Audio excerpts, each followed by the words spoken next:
Kaibigan, naranasan mo na ba ito? May kaibigan ka ba o kapamilya na dumadaan sa matinding problema, maaaring may sakit o kaya may pinagdadaanan siyang krisis?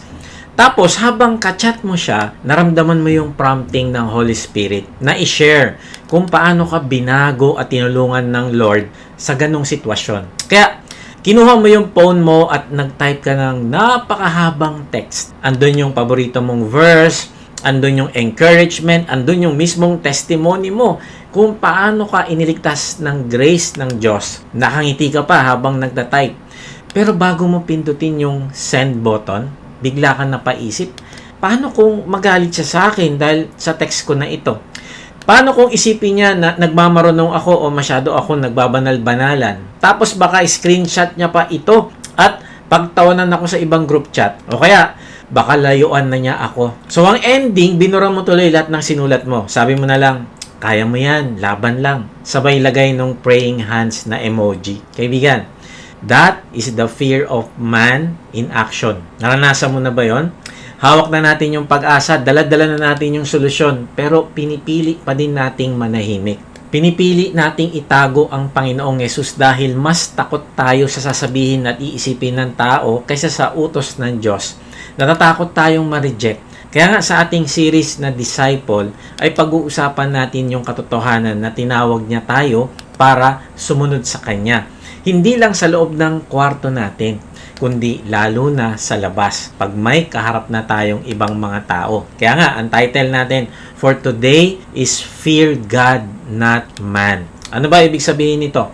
To fear God, not man means to undergo a radical shift in our ultimate allegiance. Ibig sabihin, sa tulong ng Diyos ay babasagin natin yung takot at pangamba sa kung anong pwedeng gawin o isipin ng tao sa atin. Isasantabi natin ang takot sa iisipin ng iba tungkol sa ating reputasyon o sa ating social standing.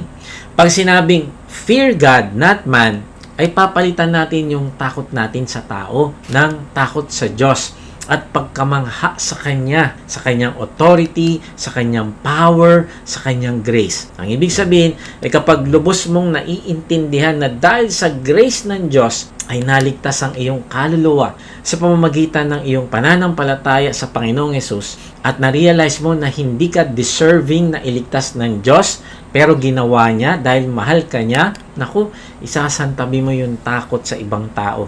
Hindi mo na nga papansinin yung nanguhusga sa'yo kasi tinakwil mo na yung sarili mo. Oo, masakit. Pero hindi naman ikaw yung nire-reject nila. Ang nire-reject nila at pine-persecute nila ay ang Panginoong Yesus. Kaya nga, nung inuusig ni Pablo ang mga mananampalataya noon, hinabol niya pa ito kahit nasa malalayong lugar na. At habang naglalakbay siya sa Damascus, tingnan mo, ito yung nangyari. Acts 9:3-4, naglakbay si Saulo papuntang Damasco at nang siya'y malapit na sa lungsod, biglang kumislap sa paligid niya ang isang nakakasilaw na liwanag mula sa langit. Natumba siya sa lupa at narinig niya ang isang tinig na nagsasabi, Saulo, Saulo, bakit mo ako inuusig? Grabe, no? Sino bang inuusig ni Pablo? Yung mga disciples. Pero anong sabi ng Panginoong Yesus? Saulo, Saulo, bakit mo ako inuusig? Kung pinersecute ka dahil sa paglilingkod mo sa Diyos, ay hindi naman ikaw ang inuusig at nire-reject nila, kundi ang Panginoong Yesus. Ang ibig sabihin, pinapahayo ka ng Panginoong Yesus para i-represent mo siya, pero pinapaalala niya sa'yo at sa akin na kapag merong nag-persecute sa'yo, merong tumanggi sa'yo, ay ang Panginoong Yesus ang kanilang tinatanggihan at pinipersecute. Ang ibig sabihin, pwede mo itong hindi personalin. Bakit? Dahil ikaw ay mensahero lamang, ambassador ka lang ng kaharian ng Diyos. Isipin mo yung mga nagdi-deliver ng notice of disconnection ng kuryente o ng tubig. Kapag kumatok sila sa bahay at inabot yung sulat na puputulan kanila ng kuryente, madalas nagagalit yung may-ari ng bahay, di ba? Sinisigawan yung nagdi-deliver. Minsan minumura pa. Bakit nyo puputulin? Magbabayad naman ako bukas. Pero, iiyak ba yung nagde-deliver? Personalin ba niya yung galit ng tao at sasabihin, grabe, ayaw niya sa akin, galit siya sa pagkatao ko, nasasaktan ng damdamin ko? Siyempre, hindi. Alam nung nagdi-deliver na hindi naman sa kanya galit yung tao, kundi doon sa kumpanya at doon sa mensaheng dala niya. Trabaho lang niya na iabot yung sulat. Ganyan din tayo bilang mga tagasunod ng Panginoong Yesus. Tayo ay mga tagapaghatid lang ng mensahe ng kaligtasan. Kapag na-share mo ang grace ni Lord sa opisina o naglakas loob kang mag-post ng Bible verse, tapos bigla kang sinungitan, inirapan o pinagchismisan, huwag mong iyakan na parang ikaw ang may problema. Huwag mo itong personalin. Hindi sila galit sa itsura mo o sa pagkatao mo, kundi nire-reject nila yung liwanag kasi sanay sila sa dilim. Nire-reject nila yung mensahe kasi tinatamaan yung pride nila. At ayaw nilang aminin na kailangan nila ng tagapagligtas. Kaya as a messenger of God's grace, you can walk away with absolute peace. Hindi mo kailangan gumanti, hindi mo kailangan magalit. Sa halip, pwede mo pa silang ipag-pray ng may pagmamahal at awa kasi hindi nila alam ang kapahamakan na sasapitin nila kung patuloy nilang tatanggihan ang Panginoong Yesus. Ibigan, tandaan mo ito. Kahit na ma-reject ka ng mga tao, alam mo, hindi nababawasan ang halaga mo. Dahil ang pinaka-importante ay tanggap ka ng ating Tatay sa langit. Kaya tapusin mo ang mensahe na ito, kaibigan, kasi Lord willing ay magkakaroon ka ng freedom mula sa desire na i-please ang ibang tao. Bibigyan ka din ito ng tapang na gawin ang mga bagay na kinakatakutan mo gawin, na magbibigay naman ng glory sa Diyos. Magandang araw mga ka-Watchi. Praise God at nagkita-kita na naman tayo. May good news ako. Every Sunday 6 p.m. na po ang ating bagong upload simula ngayon sa halip na Monday. Ginawa natin ito dahil napakaraming online mission groups na nagmi-meet ng Sunday at Monday morning ang gumagamit ng videos natin para sa kanilang discussion. So para mas maaga ninyong magamit, Sunday na tayo. Sa mga bago pa lang dito, ako po si Kuya Mike. Ang calling ko ay i-share ang salita ng Diyos sa paraang simple lang at madaling maintindihan. At kung hindi ka pa member ng isang online mission group, makinig ka kapatid. Kung gusto mong gumawa ng difference sa buhay ng iba, kung mahal mo ang Panginoon at gusto mong maging bahagi ng kanyang gawain na hanapin ang mga nawawala at gawin silang alagad, now is the time to join our mission group. Dito tutulungan ka naming makilala ang Panginoon ng mas malalim o intimately. I-equip ka namin sa paglilingkod sa Kanya sa pamamagitan ng pagbabahagi ng salita at pagdi-disciple.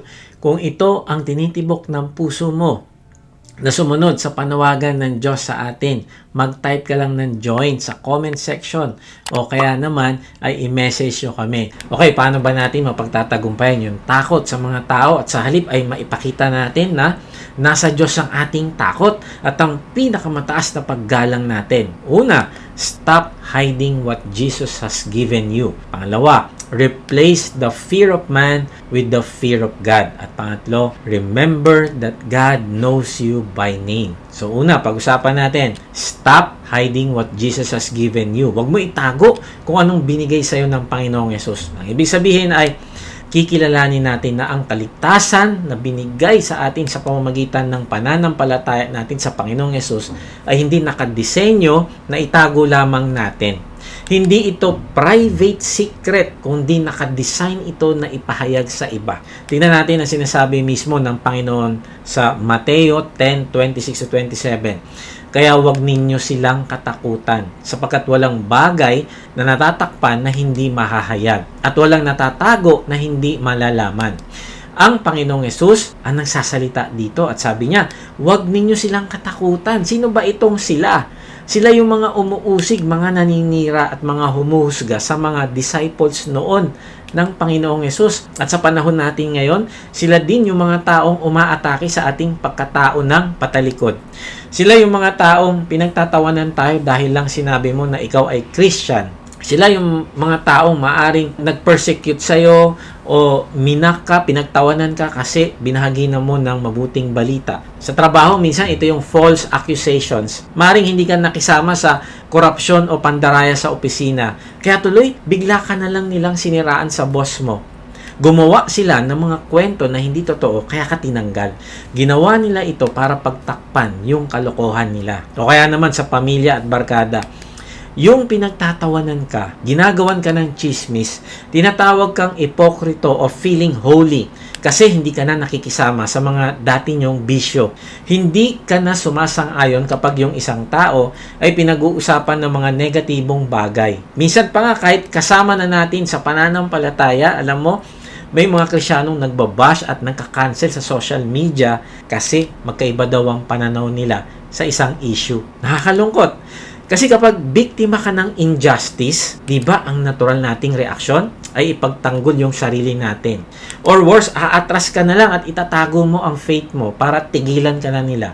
At pakiramdam mo, helpless ka kasi yung kasinungalingan hindi naman lumalabas hindi nabubunyag. Pero tingnan mo, ang sabi sa talata, walang bagay na natatakpan na hindi mahahayag at walang natatago na hindi malalaman. Wow! Ito ang magbibigay sa atin ng comfort kung tayo ay dumadaan sa mga injustices at persecution. Kasi pinapakita nito na ang Diyos ay sovereign, na siya ay makatarungan na Diyos. Kasi sisiguraduhin niya na lalabas ang totoo. Lalabas ang totoong motibo ng isang tao. Lalabas ang dahilan kung bakit ganon ang treatment niya sa'yo. Hindi mo kailangan maghigante. Hindi mo kailangan ubusin yung lakas mo, kakapaliwanag sa mga taong ayaw namang makinig. Bakit? Dahil nangako ang Diyos na walang natatago na hindi malalaman. Ang ibig sabihin, pwede pala nating ipagkatiwala sa Diyos yung ating sitwasyon. Kahit pa minsan iniisip mo, naku, bakit ganon? Hanggang ngayon, ganito pa rin siya sa akin. Iniisip mo, wala nang katapusan yung mga panloloko nila sa'yo o yung mga pagchichismis nila sa'yo. Pero kaibigan, darating yung time, mabubunyag ang lahat. Kasi ang Diyos natin ay hindi kailanman natutulog. At kahit wala siyang namimiss na kahit isang detalye sa buhay mo. Kasi ang Diyos natin ay hindi kailanman natutulog at wala siyang namimiss na kahit isang detalye sa buhay mo. Kapag pinilit nating ipagtanggol yung sarili natin, gamit yung galit at pagganti, para na rin nating inaagaw yung pwesto ng Diyos. Parang inako natin yung posisyon na para lang talaga sa Kanya bilang ating hukom o judge. Pero kapag nagtiwala tayo, hinahayaan natin na ang pinakamagaling na defender ang kumilos para sa atin. May isang kapatiran, nagtatrabaho sa isang malaking kumpanya. Isang araw, nagkaroon ng malaking discrepancy o nawawalang pondo sa department nila. Dahil siya ang Christian at kilalang tahimik, pinagkaisahan siya ng mga katrabaho niya. Gumawa sila ng pekeng paper trail para palabasin na siya ang kumuha ng pera. Ipinatawag siya ng HR at ng management. Ang sakit nun, di ba? The fear of man, ang takot na makulong, masira ang pangalan at mawalan ng trabaho ay napakatindi. Gustong-gusto niya sumigaw, gustong-gusto niya magwala at siraan din yung mga katrabaho niya. Pero mas pinili niyang ipagkatiwala sa Diyos ang kanyang sitwasyon. Alam niya, nalalabas din yung katotohanan. Sabi niya, Lord, alam mo ang totoo, ipinagkakatiwala ko po sa iyo ang pangalan ko. Nakipag-cooperate siya sa investigasyon ng walang halong bitterness at paninira sa iba.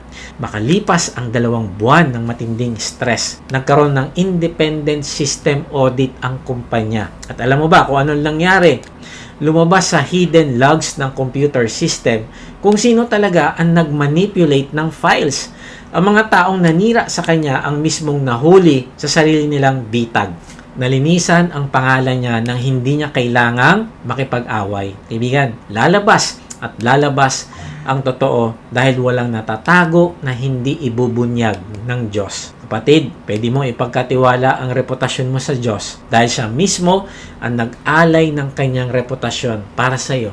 Isipin mo yung ginawa ng Panginoong Hesus. Siya ang pinakamatinding biktima ng injustice. Inakusahan siya ng mga kasinungalingan, pinagtawanan, at ipinako sa krus na parang isang kriminal. Kahit wala siyang ginawang masama, tumahimik siya at ipinagkatiwala niya ang kanyang sarili sa kanyang Ama. Bakit niya ginawa yon? Para bayaran ang mga kasalanan natin na hindi natin kayang bayaran.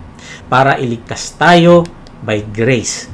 Kung ang Diyos ay handang ibigay ang kanyang sariling anak para masiguro ang eternal salvation mo, sa tingin mo ba ay pababayaan ka niya? Syempre hindi. Nakikita ng Diyos ang lahat ng sakripisyo mo.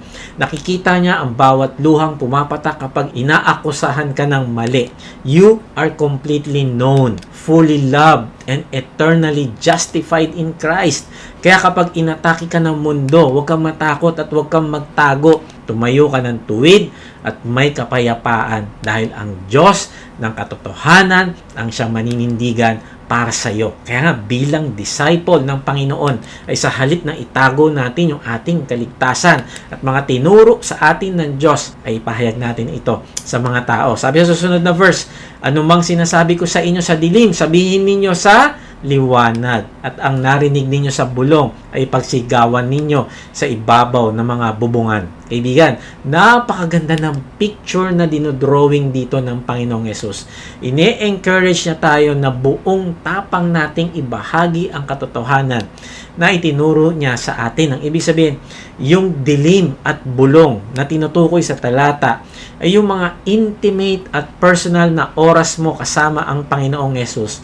Ito yung discipleship moments ninyong dalawa. Kaya nga ang tanong, ikaw ba ay nagpapadisciple sa Panginoong Yesus araw-araw? Kasi ito yung oras na nagbabasa ka ng Bible sa tahimik mong kwarto, yung umiiyak ka sa panalangin at binubulong ng Holy Spirit sa puso mo na pinatawad ka na mahal ka niya by grace. Pero alalahanin mo kaibigan na ang mga private teachings at revelations na ito ay hindi ibinigay sa iyo ng Panginoong Yesus para manatiling sikreto. Hindi ito exclusive club na kayo lang ang nakakaalam ng Panginoong Yesus. Ang utos ng Panginoon Yesus ay dalhin ito sa liwanag at isigaw mula sa mga bubungan. Bakit bubungan? Noong unang panahon kasi sa Israel, ang mga bubong ay patag o flat. Ginagamit nila ang mga bubong para maging stage. At doon sila nagbibigay ng announcement kapag may gusto silang sabihin. Aakyat doon ang tagapagbalita at isisigaw ito mula sa itaas para marinig ng lahat yung announcement. Kaya ang liwanag at bubungan ay nagre-represent ng public square. Now, sa panahon natin ngayon, ay saan ang ating bubungan? Sa iyong workplace, kung saan ka nagtatrabaho, yan ang bubong mo. Sa iyong school, sa iyong social media platform, ang mismong community mo na kinabibilangan, yan ang iyong bubungan. Anong practical example nito? Isipin mo, madaling araw, nagko-conversation time ka kay Lord. At isa sa verse na pinabasa sa iyo ng Diyos ay ang 2 Corinthians 12:9. Ang aking kagandahang loob ay sapat na para sa iyo, sapagkat lubusang nahahayag ang aking kapangyarihan kapag ikaw ay mahina. Naramdaman mo yung presensya ni Lord. Ibinulong sa iyo ng salita ng Diyos na kahit anong bigat ng nakaraan mo, kahit gaano ka pa kahina o kapalpak noon, God's grace is indeed sufficient for you. Pinuno ka niya ng kapayapaan at pag-asa. Yan yung example ng narinig mo sa bulong. Tapos, pumasok ka sa opisina. Yan ang iyong bubungan. Sa break room, nakita mo yung katrabaho mo na tahimik na umiiyak. Baon pala sa utang, malapit ng hiwalayan ng asawa at feeling niya, wala na siyang kwentang tao. Ngayon, ang natural na takot sa tao, yung fear of man, ay sasabihin sa'yo, huwag ka na makialam dyan. Baka sabihin niya, nangihimasok ka. Baka i-reject niya yung advice mo at mapahiya ka pa. Ito yung moment na gusto mong itago sa dilim, yung tinanggap mo sa Panginoon. Pero dahil alam mo hindi private secret ang Ebanghelyo, paano mo ito sisigaw sa ibabaw ng bubungan? Hindi ibig sabihin ay kukuha ka ng megaphone at magsisermon ka sa gitna ng opisina nyo. Ang ibig sabihin, lalapitan mo siya, itatabi mo yung takot mong ma-judge at buong tapang mong sasabihin, kapatid, alam kong mabigat ang pinagdadaanan mo ngayon, pero gusto kong i-share sa iyo na may pag-asa pa. Naranasan ko rin yung ganyang feeling na parang wala na akong kwenta. Pero binigyan ako ng Panginoong Jesus ng bagong buhay at tinanggap niya ako. Hindi dahil magaling ako, kundi dahil sa grace niya. Pwede ba kitang ipag-pray? Grabe no? Napakasimple, pero napakatapang. Kinuha mo yung mensahe ng pagmamahal at grasya na ibinulong sa iyo at dinala mo sa maingay at magulong mundo ng katrabaho mo. Ang ibig sabihin ay hindi mo na pinipersonal ang takot na baka ma-reject ka dahil alam mong ang sinishare mo ay ang pagmamahal ng Panginoong Jesus sa Kanya. Yan ang ibig sabihin ng pagpapahayag mula sa mga bubungan. Alam mo, lahat naman tayo madalas nagsimula sa dilim at bulong. May mga panahon na nahihiya pa tayo o nangangapa. Halimbawa, si Nicodemus, pumunta siya sa Panginoong Hesus para magtanong.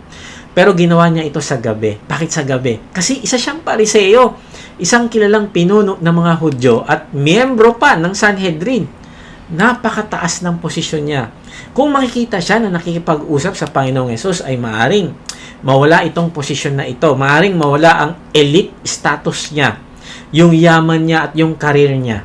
Pwede siyang ma-kick out sa council at sira ang pinaghirapan niyang reputasyon sa lipunan. Kaya ano nangyari? Secret agent believer siya noong una. Kaibigan, secret agent ka ba? Kinain siya ng fear of man. Takot siya ma-judge ng mga kauri niya at mawala ang kanyang posisyon. Pero kaibigan, pakinggan mo ito. Hindi pwedeng habang buhay na nakatago sa dilim ang pananampalataya natin.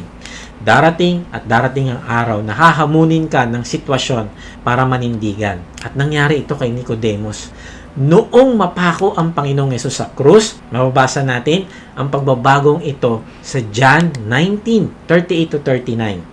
Pagkatapos nito, si Jose na taga Arimatea ay humingi ng pahintulot kay Pilato na kunin ang bangkay ni Jesus. Si Jose ay isang tagasunod ni Jesus. Ngunit, palihim nga lamang dahil sa takot sa mga Hudyo. Pinahintulutan siya ni Pilato kaya't kinuha niya ang bangkay ni Jesus. Now, tignan mo to, no? Hindi lang si Nicodemo yung nagtago. Pati si Jose, isa siyang secret agent dati. Pero darating yung time, hindi mo mapipigilan. Ibahagi ang Panginoong Jesus o manindigan sa pinaniniwalaan mo. Tingnan mo yung susunod na verse.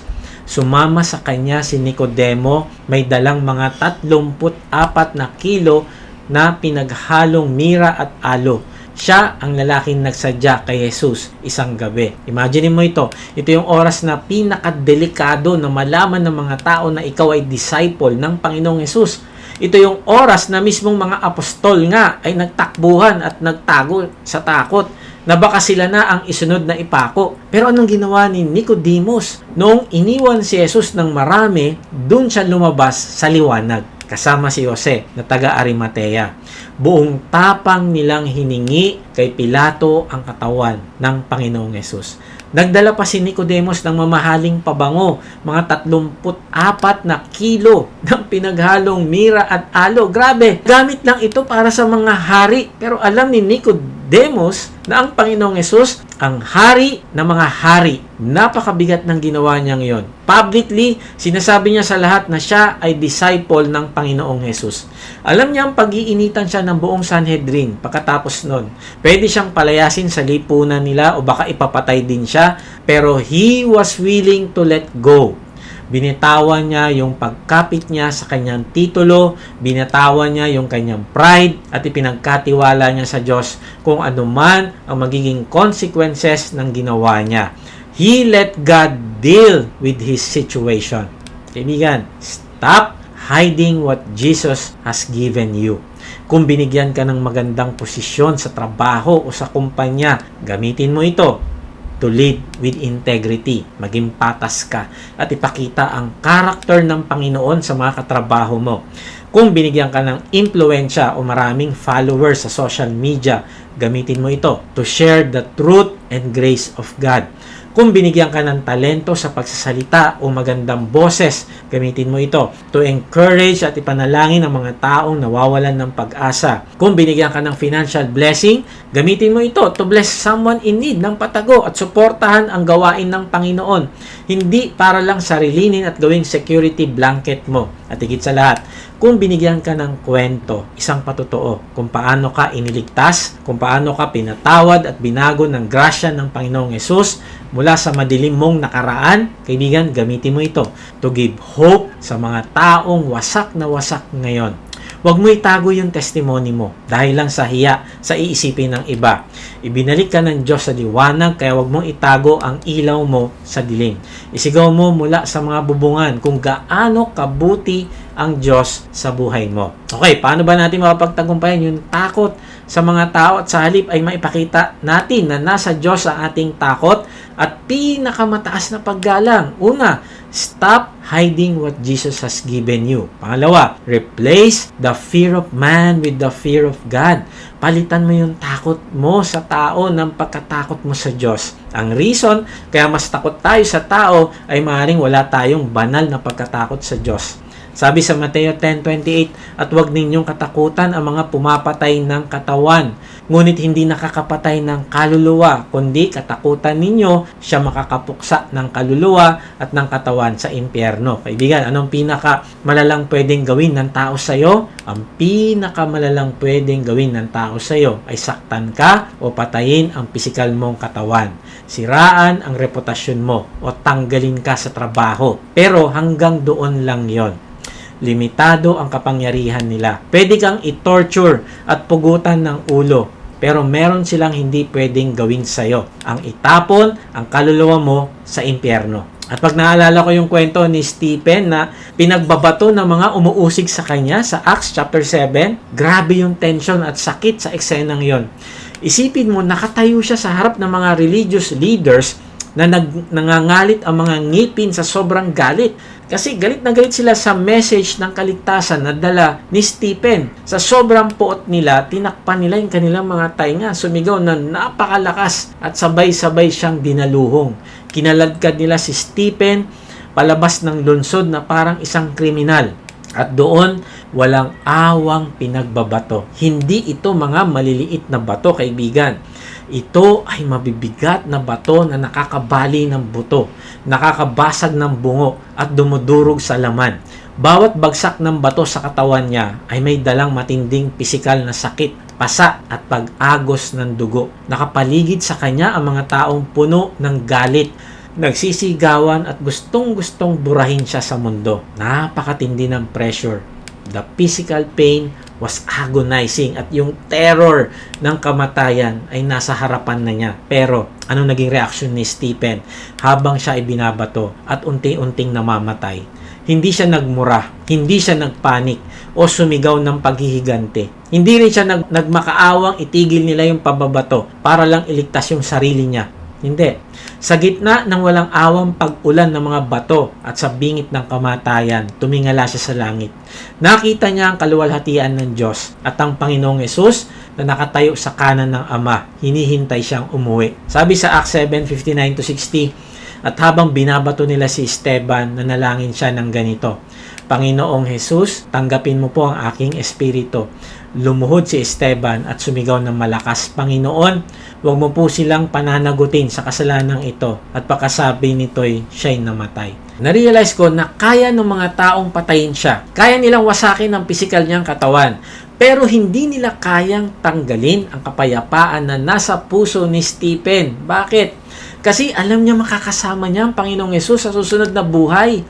Sabi niya, tanggapin mo po yung aking espiritu. Kaibigan, alam niya na hawak ng Diyos ang kaluluwa niya. Yun din ang dahilan kung bakit nagawa niyang magpatawad.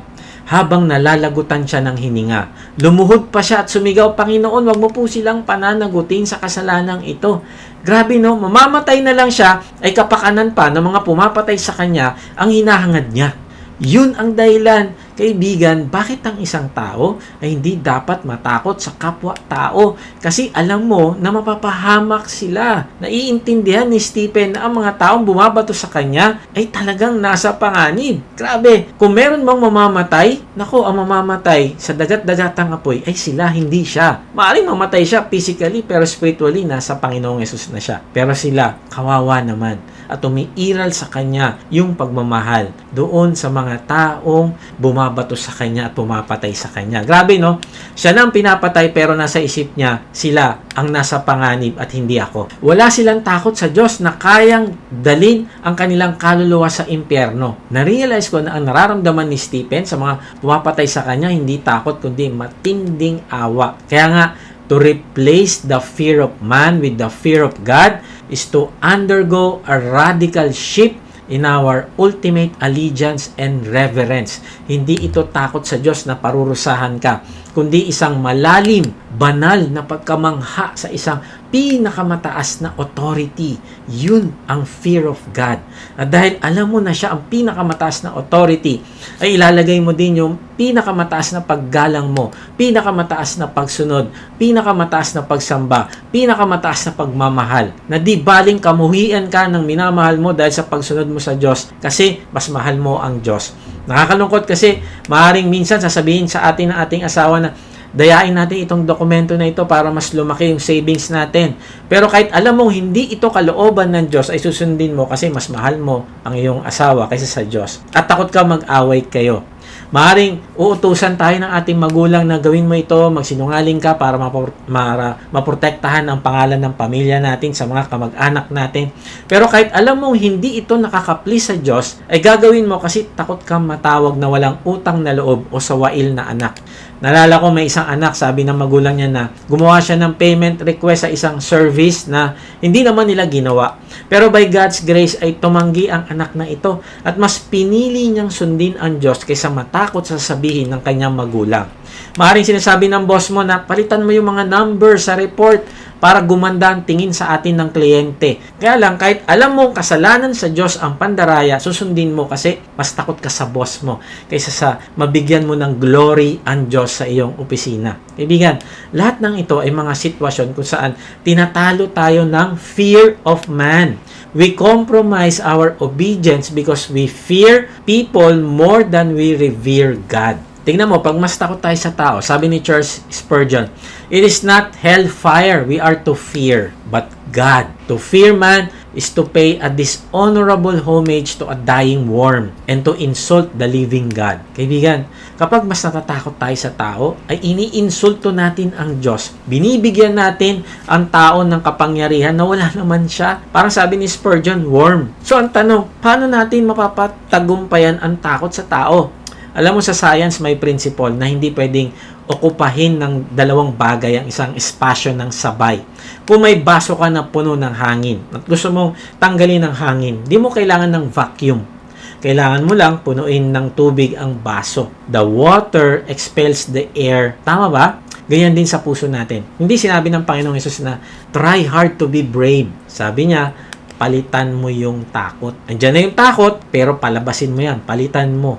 Kapag pinuno mo ang isip mo, ang puso mo ng pagkamangha sa kadakilaan at pagmamahal ng Diyos na nagliligtas sa iyo araw-araw, ay kusa, automatic na lalabas ang takot mo sa tao. The fear of God expels the fear of man. Sabi nga ni Oswald Chambers, the remarkable thing about God is that when you fear God, you fear nothing else. Whereas if you do not fear God, you fear everything else. Sabi ni Oswald, if you do not fear God, you fear everything else.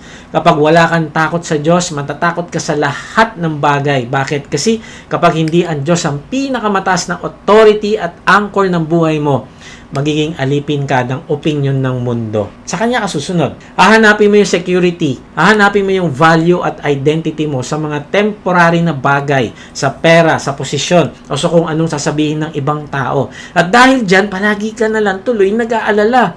Takot ka mabash, takot ka mapag-iwanan, takot ka ma-reject ng barkada, takot ka ma-disappoint ang boss mo. Grabe, nakakapagod yun, kaibigan. Para ka namumuhay na sinusubukan mo i-please ang milyon-milyon na tao sa paligid mo. Imagine mo yung isang teenager na inalok ng mga kaklase na sumubok ng masamang bisyo. At dahil wala siyang takot sa Diyos, mas natatakot siya sa sasabihin ng mga kaklase niya. Iisipin niya, kapag tumanggi ako, tatawagin nila akong KJ. Ibubuli nila ako at hindi na nila ako isasama sa grupo. So dahil takot siya sa rejection, magko-compromise siya. He fears everything else except God. Pero tingnan mo, yung pangalawang bahagi, sabi niya, when you fear God, you fear nothing else. Kapag natatakot ka sa Diyos, wala ka ng ibang katatakutan. Pero hindi ito yung takot na parang natatakot ka sa isang monster, ha? Kundi ito yung banal na pagkamangha mo sa kabanalan, kapangyarihan at kabutihan ng Diyos. At dahil dito, ilalagay mo ang Diyos sa pinakamataas na trono ng puso mo, na siya lang ang tanging audience na gusto mong i-please. Ang ibig sabihin, biglang liliit ang lahat ng tao at problema sa paligid mo kung alam mong ang creator ng universe ay kasama mo at secured na ang kaluluwa mo dahil sa grace ng Panginoong Yesus. Mawawalan ng kapit sa iyo ang takot sa mundo. Balikan natin yung halimbawa kanina tungkol sa isang empleyado na inutusan ng boss niyang mandaya sa report. Kung itong empleyadong ito ay may matinding takot at pagkamangha sa Diyos, alam niya na ang Diyos ang kanyang ultimate provider, hindi yung kumpanya. Kaya magkakaroon siya ng tapang na humarap sa boss niya at sabihin, "Sir, pasensya na po pero hindi ko po pwedeng gawin yan dahil labag ito sa konsensya ko at sa pananampalataya ko sa Diyos." Tatanggalin ba siya sa trabaho? Maaari. Sisiraan ba siya ng boss niya? Posible. Pero kapatid, wala na siyang pakialam o takot doon. Dahil kapag takot ka sa Diyos at nangingibabaw ang kanyang presensya sa isip mo, alam mo nakangiti siya sa iyo. At kung ang Diyos na may hawak ng iyong kinabukasan at kaluluwa ay nagagalak sa iyo, hindi na mahalaga kung magalit man yung buong mundo. Napakaganda ng sinabi ni A.W. Tozer, "If we fear man, it is because we don't fear God enough." The person who fears God has nothing to hide, nothing to prove, and nothing to lose. Their identity and security are so rooted in the grace of the cross that the threats of the world sound like the rattling of change by a defeated enemy. Amen ba? Kapatid, defeated enemy daw ang kalaban. Kaya kapag takot tayo sa tao, ay masyado natin silang ini-elevate na parang mas mataas pa sila sa Diyos. Kaya sabi ni John Calvin, we must learn to measure the power of our enemies by the power of our God. What is the wrath of a man whose breath is in his nostrils compared to the eternal, unchangeable, sovereign decree of the Almighty who justified us by the blood of His Son? Bakit ba tayo nagpapadala sa pressure ng ibang tao? Bakit tayo nagkakasala sa pamamagitan ng pagko-compromise? Dahil nakakalimutan natin kung sino ang Diyos na kasama natin. Sabi nga ni John Knox, a man with God is always in the majority. Kapag kasama mo ang Diyos, kahit ikaw lang mag-isa, ang tumayo para sa tama, ikaw pa rin ang majority. Grabe, no? Kaya kaibigan, replace the fear of man with the fear of God. Okay, paano ba natin mapagtatagumpayan yung takot sa mga tao at sa halip ay maipakita natin na nasa Diyos ating takot at pinakamataas na paggalang? Una, stop hiding what Jesus has given you. Pangalawa, replace the fear of man with the fear of God. At pangatlo, remember that God knows you by name. Alalahanin mo, nakilala ka ng Diyos sa iyong pangalan. Na-realize ko, ang takot sa tao ay nabubuhay at lumalaki kapag pakiramdam natin na mag-isa lang tayo, na wala tayong kakampi at vulnerable tayo sa paghusga at kontrol ng lipunan. Pero hindi ito totoo kasi kung ibinigay ng Diyos ang kanyang bugtong na anak para iligtas tayo, nung tayo ay mga makasalanan pa, ay makakatiyak tayo na nagmamalasakit siya sa atin at handa niya tayong samahan kahit pa sa maliliit na aspeto ng ating buhay. Tuloy natin yung verse. Mateo 10:29-31. Hindi ba ipinagbibili ng isang kusing ang dalawang maya? Ngunit isa man sa kanila ay hindi nahuhulog sa lupa na hindi batid ng inyong ama. At maging ang mga buhok sa inyong ulo ay bilang na lahat. Huwag nga kayong matakot. Kayo ay higit na mahalaga kaysa maraming maya. Kuya Mike, busy ang Diyos sa pagpapatakbo ng universe. Pinapansin ba talaga yung mga maliliit na problema ko sa opisina? O yung takot ko na ma-reject ng mga kaibigan ko? Yes. Imagine mo ito. Noong unang siglo, ang ibong maya o sparrow, ang pinakamurang karne sa palengke. Pagkain ito ng mga sobrang may hirap. Sa katunayan, sa Luke 12:6, dinagdagan pa ito ng Panginoong Yesus ng detalye. Tingnan mo, hindi ba't ipinagbibili ang 5 maya sa halaga lamang ng 2 salaping tanso? Gayunman, kahit isa sa kanila'y hindi kinakalimutan ng Diyos. Grabe. Kwentahin natin, 2 maya para sa isang barya. Tama ba yun? Yun ang sabi sa Matthew 10:29. Pero isipin mo ito, yung 2 barya, dapat 4 na maya lang. Pero bakit sabi sa Luke 12:6 ay 5? Kasi yung pang-5 maya, ibinigay ng libre. Ang ibig sabihin, ganon kamura, walang halaga para sa mga tao ang maya. Worthless, throwaway item. Pero ano sabi ng Panginoong Yesus? Kahit yung panglimang maya na walang kwenta sa mata ng negosyante ay hindi nakakalimutan ng Diyos. Kapatid, sinira ng Diyos kung paano nilalagyan ng value ng mundo ang tao. Sinira ng Diyos yung basihan ng mundo sa worth ng isang tao. Kung ang isang maya ay worthless para sa atin, pero sa Diyos ay wala ni isa man nahuhulog sa lupa na hindi alam ng Diyos.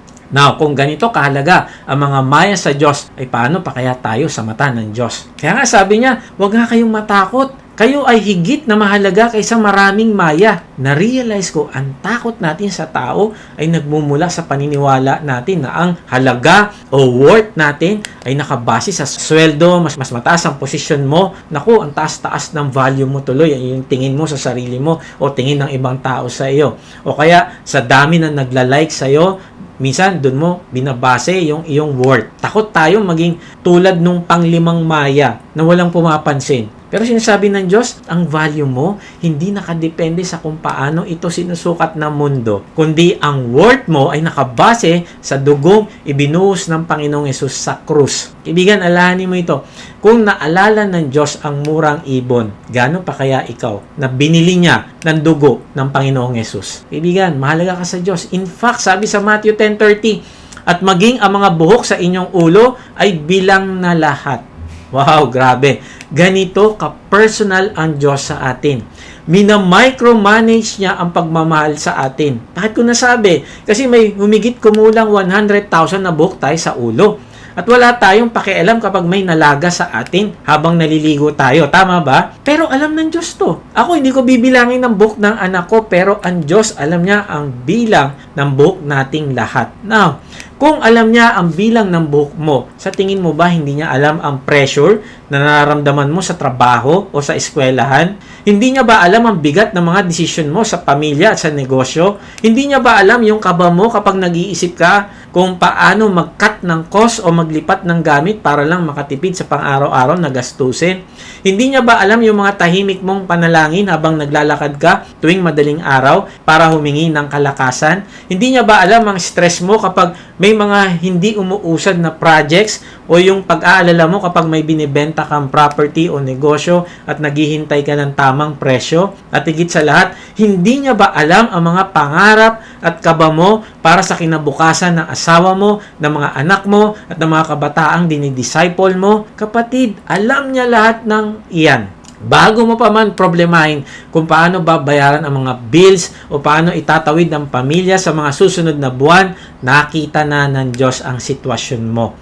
Wala siyang namimiss na detalye. Kung ang bawat walang kwentang hibla ng buhok mo na nahuhulog sa sahig ay mahalaga sa Kanya at binibilang niya, makakaasa ka na hinding-hindi niya pababayaan ang mas malalaking bahagi ng buhay mo. You are intimately known, meticulously cared for, and perfectly loved by the Creator. Kaya wala kang dapat ikatakot sa opinyon o pananakot ng mundo. May isang kwento mula kay Dr. Helen Ross Beer, isang kilalang missionary sa Zaire, sa Africa. Isang araw, may isang nanay sa kanilang mission station na namatay matapos manganak ng premature na baby. Wala silang modern equipment, kaya sinubukan nilang gumawa ng improvised na incubator para mabuhay yung baby. Ang problema, yung nag-iisa nilang hot water bottle na kailangan para mainitan ng bata. Naku, sira na. Wala na silang magagawa. Kaya kinabukasan sa kanilang devotion, inanyayahan ni Dr. Helen yung mga bata sa orphanage na ipag-pray ang baby at ang ate nito na biglang naulila. Isang batang babae ang nanalangin. Sabi niya, "Dear God, please send a hot water bottle today. Tomorrow will be too late because by then the baby will be dead. And dear Lord, send a doll for the sister so she won't feel so lonely." Napakatapang na prayer, di ba? Eksakto at detalyado. Kinahapunan, may dumating na isang malaking parcel o padala mula sa England. Nag-umpukan ng mga bata habang binubuksan ito. At sa ilalim ng mga damit, nakita nila ang isang brand new na hot water bottle. Agad-agad yung batang babae na nagpray, naghalungkat sa ilalim ng kahon at sumigaw. Sabi niya, "If God sent that, I'm sure He also sent a doll." At tama siya. May manikan lumabas mula sa kahon. Mga kapatid, ang padalang yon mula sa England ay inabot ng 5 buwan bago makarating sa Africa. Anong ibig sabihin nun? 5 months before that baby was born, 5 months before the mother died. 5 months bago pa nanalangin ang bata, pero alam na ng ating Heavenly Father ang eksaktong pangangailangan natin. Siya ang nag-orchestrate sa grupo ng mga babae sa England na mag-pack ng mga kailangan nilang ipadala. Tingnan mo, kaya sabi ni Charles Spurgeon, "The God of the sparrows is the God of your soul." Wow, totoo ito. Kasi kung kayang asikasuhin ng Diyos ang isang hot water bottle at isang manika sa gitna ng Africa, bakit ka matatakot na baka pabayaan ka niya? Kung paninindigan mo yung faith mo sa harap ng boss mo o ng mga kaibigan mo. Bakit ka matatakot kung ipapahayag mo ang kaligtasan sa iyong kaibigan? Bakit ka matatakot gumawa ng alagad? Bakit ka matatakot sumali sa ating online discipleship group? Sabi nga ni J.I. Packer, "What makes life in this world a glad, confident thing is the knowledge that the Creator of the universe is my Father who loves me, knows my name, and is committed to my eternal joy." Minsan, abis nating magpanik. Minsan, inaako natin yung responsibilidad na protektahan ang sarili nating imahe. Kasi, feeling natin walang tutulong sa atin. Nagkakasala tayo sa pag-aalala at sa hindi pagtitiwala sa Diyos. Pero tandaan mo ito, sabi ni Corrie ten Boom, "There is no panic in heaven. God has no problems, only plans." Grabe, no? Kaibigan, mahal na mahal ka ng Diyos. Kung nagpapanik ka, siya hindi, nagpaplano na siya para sa ikabubuti mo. Pero alam mo, ang nais niya sa'yo, isurrender mo yung mga takot mo. Inaanyayahan ka niya mag-repent mula sa anxiety na nagpapabigat sa iyo. Dahil ang anxiety ay isang bagay na hindi kailanman ginusto ng Diyos na buhatin mo. Kundi gusto niya na maranasan mo ang makabuluhang buhay na puno ng kapayapaan. Ibigan, tanong mo ito sa sarili, paano ka tutugon ngayon sa character ng Diyos na nai-reveal sa atin? Ang Diyos natin ay makapangyarihan sa lahat, pero napaka-personal niya kung magmahal. Kung hanggang ngayon ay nakatali ka pa rin sa kadena ng pagpapa-impress sa ibang tao, kung pagod na pagod ka na sa pagkukunwari para lang mag-fit in, ay lumapit ka sa Panginoong Yesus ngayon. Humingi ka ng kapatawaran sa Kanya. Kahit nasan ka ngayon, ay sabihin mo sa Kanya, "Panginoong Yesus, salamat po sa iyong walang hanggang biyaya. Patawarin mo po ako. Kung madalas ginagawa kong higante ang opinyon ng tao at ginagawa kitang maliit sa aking isipan. Basagin mo po ang fear of man sa akin ngayon. Paalalahanan mo po ako na ako ay ligtas na at tinawag mo sa aking pangalan. Bigyan mo ako ng apoy at tapang upang isigaw mula sa bubungan ang kaligtasang ibinigay mo sa akin. Sa matamis na pangalan ng Panginoong Yesus. Amen." Kung tinanggap mo si Jesus sa iyong puso, comment, accept para maipag-pray namin ang iyong spiritual growth. Kung na-bless ka, please subscribe at i-share ito sa mga nangangailangan ng pag-asa. Para naman sa gustong mas makilala pa ang Diyos, comment, join para makasali sa ating mission group. Salamat sa ating mga supporters. Kung nais mong maging financial partner sa pagpapalaganap ng salita ng Diyos, nasa description ang giving link o mag-comment ka lang ng partner at isisend namin ito sa iyo. Kaibigan, fear God, not man. Paano? Stop hiding what Jesus has given you. Pangalawa, replace the fear of man with the fear of God. At pangatlo, remember that God knows you by name. Salamat sa Diyos sa buhay mo, kaibigan. Patuloy tayong magliwanag para sa Panginoon. God bless.